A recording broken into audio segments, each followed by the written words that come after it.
guys. Tara magmukbang tayo ng mango.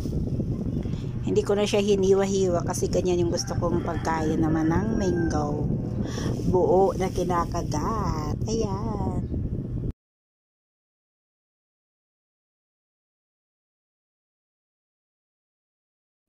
Hi guys. Let's eat mango. So ito na yun siya. Ito yung sili, ang asin at saka sili. Ayan.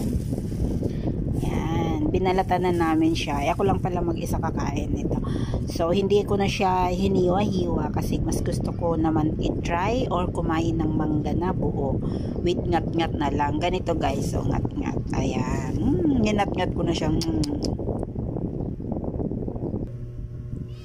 So, ganito yon, isaw-saw natin sa asin na may sili. Ayan, ang sarap.